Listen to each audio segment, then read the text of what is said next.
Alright, so then I put the fresh up on the rice. Let me show you.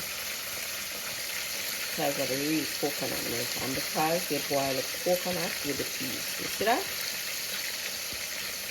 So you know when your rice tastes bomb. So you sort it. The fresh up on the rice. And we have a good pot of rice and peas.